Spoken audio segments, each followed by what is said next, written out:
Chris, we saw some flashes. Who cares about the end of the score? But we saw some flashes. I've already apologized once. Okay. I'll apologize again. All right. Dan Morgan, we had some words for you on draft night on the first round. I'm sorry. You got it. Hey, but hey, you know what? You got it, bro. Doesn't mean that there still wasn't something left to be desired. Let's talk. Let's get this sucker started. Get dialed in, Panthers fans. Here comes an in-depth look at your team. Exclusive interviews. Locker room insight. Let's huddle up for Panthers Playbook. Here are your hosts, Dennis Cox and Chris Lea. Welcome back to another episode of Panthers Playbook. That's Chris Lea, Dennis Cox here with you. Chris is in Cleveland. He's holding the fort down up there where the Browns are. I'm actually here at Bank of America Stadium. Leave your thoughts in the comment section here on preseason game number 1. And Chris, let's go ahead and jump right into it. Leave your thoughts on Tetairoa McMillan. McMillan, the very first pass attempt that we saw go to McMillan from Bryce Young, that fade route down the right sideline, I was like, oh, that's why this guy was drafted 8th overall. That showed the flash that got me excited for sure. We'll get into the drops here in just a second, but seeing that early and then even the slant pass that he called as well, I was like, there's the T-Mac that we wanted to see. Yeah, and look, I'm just looking up the stats right here. 2 for 43.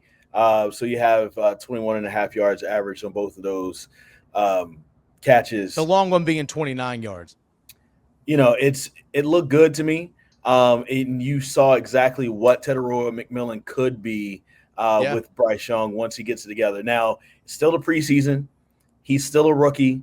There's still a few things that him and Bryce Young need to kind of get together. He would have had a touchdown catch if he whipped his head around fast enough.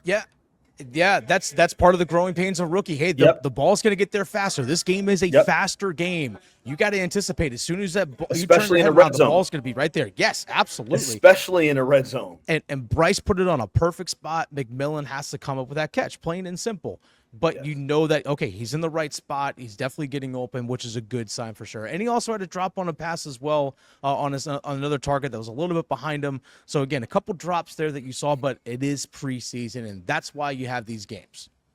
Yeah, and, you know, I'm not going to look at the drops as anything to worry about. Like, wasn't it Jamar Chase? Yeah, Jamar Chase. All kinds of balls like in his rookie year, and then he just came out balling. And it was in the preseason. He came out balling once the regular season started.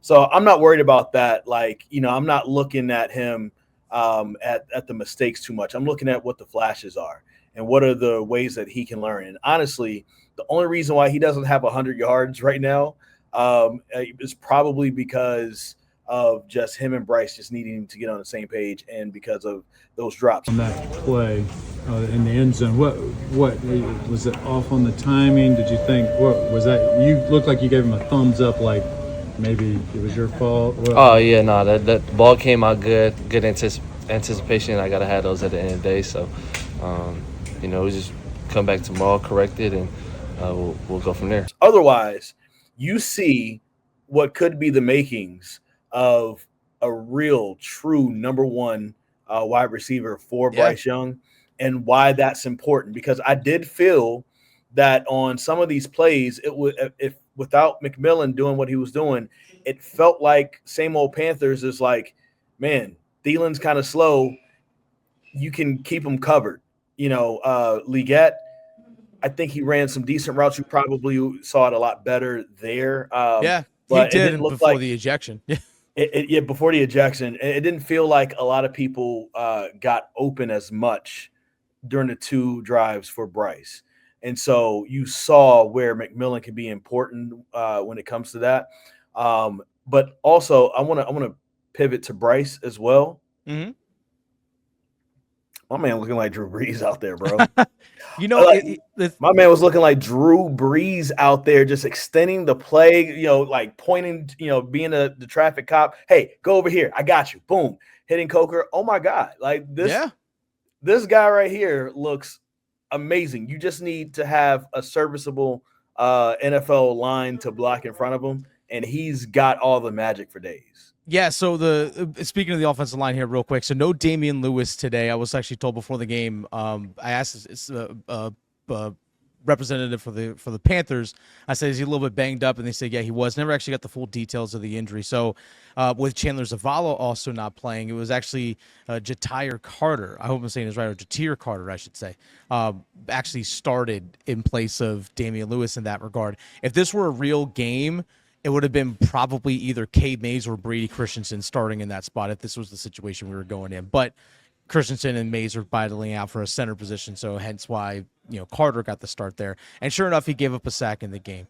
But the thing that impressed me about Bryce is that you look at his stat line, you see 4 for 6, touchdown. Both of his passes that were incompletions were dropped.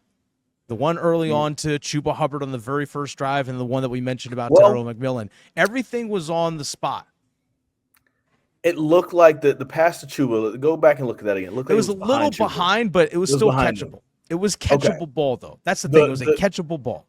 The way it looked on television, you probably when you were there, you have a lot better view of it. On television, it looked like Chuba had to literally his feet are going this direction, and his body had to go all the way back here. And I could see how that could be a drop because you don't even have your body oriented in the right way. Yeah. To get it. And he was trying to stop and his momentum just took him. So I don't know if it came off his fingertips because of the momentum or whatever, but it did feel as if the ball was put right there on him or even to his side to where he could get it right here, that he would have caught it. It just felt like it was really behind him. So, get it right here. It had to be right here. Had to be right here, Chris. But, I mean, overall, it was a good showing by Bryce Young. Now, granted, Cleveland wasn't playing a lot of their starters in this game, which is totally understandable. I mean, their quote-unquote fourth quarterback was, Shedeur Sanders playing well into the third quarter, even into the fourth. So that's what we saw today from the offense in that regard, at least from the starting offense. I liked the way it was a mixed match. It would have mix and match the run and the pass game, what we saw. And it was actually Brad Idzik calling plays as well. So I definitely like that for sure. One thing that actually stuck out to me was actually the second play of the game. They went 5 wide, but had 2 tight ends out there in the field. They had a running back, 2 tight ends, and still went 5 wide, which I was like, oh, okay, little wrinkle here that I don't think we really saw a whole lot last year because of just health at the tight end position. But so that's what we saw offensively so far. Also, I want to throw in there Jalen Coker. Now, Xavier Legette had the ejection, but Jalen Coker just showed how reliable that guy is as a pass catcher. Because remember, he was the one that actually went in there. Remember, I posted this on Twitter when Xavier Legette got booted from the game, and understandably and rightfully so. I said, oh, Jalen Coker's in there for Xavier Legette's spot. And sure enough, who catches the touchdown pass on that drive?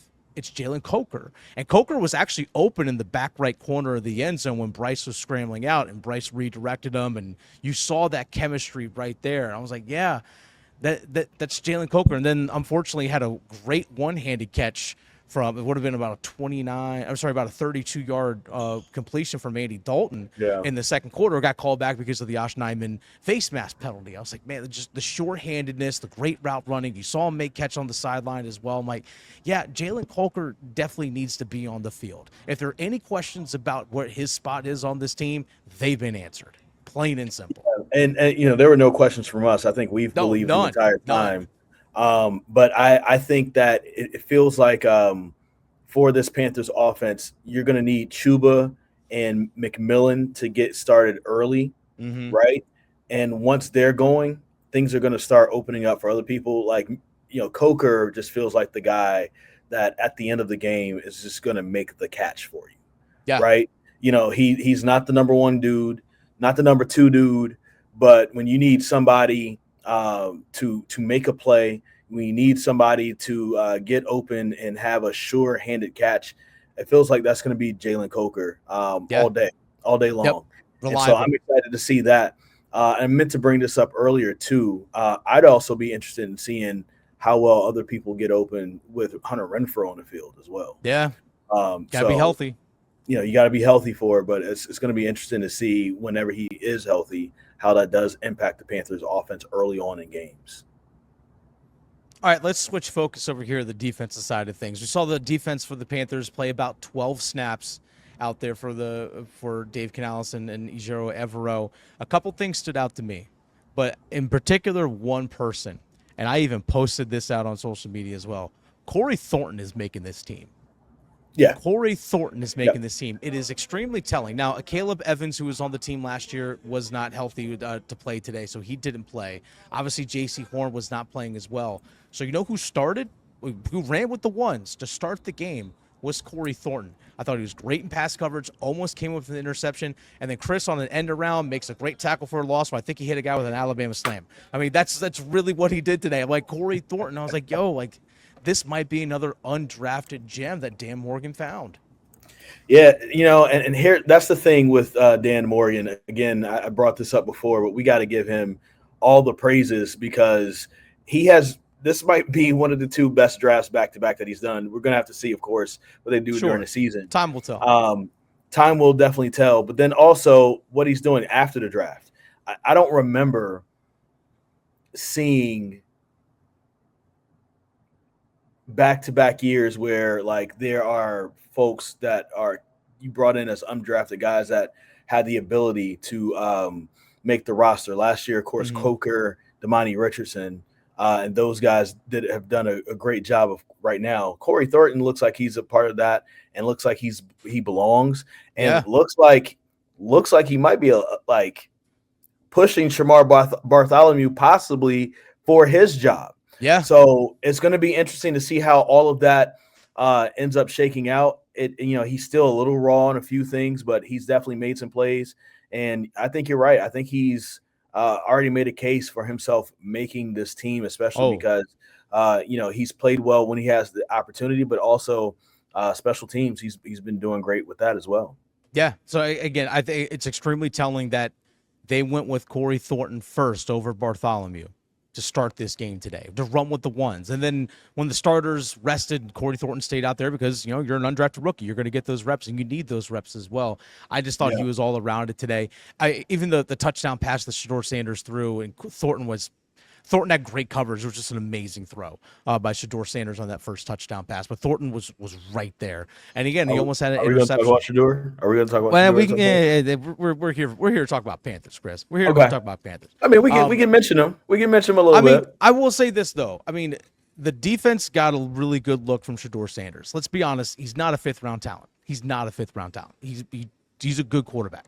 But that being said, I was actually pretty impressed with the pressure that the starting unit was able to get today. Now, they weren't able to really bring Sanders down, but we saw the pressure. For example, on that third down play, DJ Wanham pressure up the middle and forced him back and didn't get lost. Nick Scorton chasing him around the field a little bit. We saw the defense getting in the backfield, and the key word of that, Chris, is pressure, something we didn't really see last year. Yeah. And no Derrick Brown today. No Derrick Brown either today. And another thing, of course, everybody is in preseason mode. Things should look a little bit better once the season starts, and especially as we get towards the middle of the season. And Cleveland also, real quick, did not play a lot of their starters on offense. Yes, but there is to go back to your point, good pressure. Shedeur, I think on his second drive, had to roll out, and or maybe it was his first drive, and he should have been sacked. By Wharton, and Wharton just simply missed him, right? Yeah, it was on the second drive. And so it's one of those, like, I liked seeing that because it shows what Wharton could possibly be. That's a defensive, interior defensive lineman who's moving like that to chase down a quarterback. And so you feel like, week 4, he makes that play. So that adds another, I think, extra addition to the Panthers defense that can make it a little bit more dangerous once plays break down. I'm not worried about the missed tackle right now, but also, just hope that all that is fixed. But, it shows what Wharton could possibly be in his defense. I think it's also a byproduct as well, is that these guys can't touch a quarterback during practices and during training. Yes. Even you can't touch a quarterback. Bingo. So this is the first time all season that they've actually been able to touch a quarterback. Or not like there's a coach standing back there and you tap him on the shoulder. So your pursuit and everything, it's just different because you're not used to the quarterback moving the way they've been moving. So because you're used to just, hey, I gotta pull up. because it's what you're taught to do. That's what you're supposed to do. So that's something we got to keep in mind as well when it comes to this, is that defense is actually tackling live for the first time. Because not many teams tackle to the ground anymore in training camp. I think Pittsburgh Steelers might be really the only team that actually does it. That will actually tackle to the ground. So most of these practices are, wrap up and they call thud. That's at least in practice, at least against your own team. Joint practices might be a little bit different, but nonetheless, guys are staying off the ground for the most part in practice. So for defense, now you really have to work on your tackling and your pursuit angles and those kinds of things, because you're doing it really live for the first time. And I would say overall, I liked what I saw from the first defense. Overall, I liked what I saw from the first defense in terms of the pressure that they got. I thought the coverage downfield was really good as a whole. To me, overall, solid. Still a question at safety. Nick Scott, still a question mark. He started at free safety today. I wonder if Lathan Ransom or Damani Richardson's going to take that spot eventually. Richardson did get a sack, which I thought was really good to see as well. But there's still a question mark at that free safety spot for me. I want to give some shout outs because you talked about the pressure. You talked about the pressure earlier. There on the second drive, I think there was a good pressure from DJ Wanham there. Yeah, and I felt like he flashed on the screen a few times. I felt like Pat Jones flashed on the screen a few times. Because there were times where you could see him. First off, Pat Jones is a lot bigger than I think what I anticipated. He's not a small dude. He looks it when he's running after you. So I like the way that looks. And I also feel like, even though there wasn't sacks from our top four, outside linebackers today, I did feel as if I saw those guys in the area of making plays and in pursuit a lot. And once they get it together, going back to, the midseason form and knowing you can really live tackle or sack a quarterback, it feels like that is definitely going to get better. You mentioned it. I was going to talk about Damani Richardson coming in on that safety blitz and getting that sack. Still looks like a really good guy for this team. And, we talked about Shamar Bartholomew earlier, but he did have a nice hit on Amani Marshall. Actually, probably saved a touchdown, honestly. Yeah, he had a pass breakup too as well. For that play. And so I want to give a shout out to certain people because I did see a few things. I was trying to see who popped off of my screen. And those are some of the people that popped off from my screen, and I like seeing that. And also shout outs to Amani Marshall from Winston-Salem, North Carolina. Dad, Malcolm Marshall, was a running back for Carolina, played with Mac Brown in the early 90s. Mm-hmm. So, running back runs in the family there. Yeah. Amani started at Wake Forest and then transferred to Appalachian State. That's where he finished career. So good kid, good family that he comes from, and he's jacked. His dad is an IFBB pro bodybuilder. Okay. So all right. If you take a look at Amani's physique, yeah, that's the guy who was training him when he was 16 to get ready for college. It's scary. Comes from good genes. So real quick, you mentioned Pat Jones and his size, 6'4", 264 is what he's listed at. Like he's a big physical guy out there.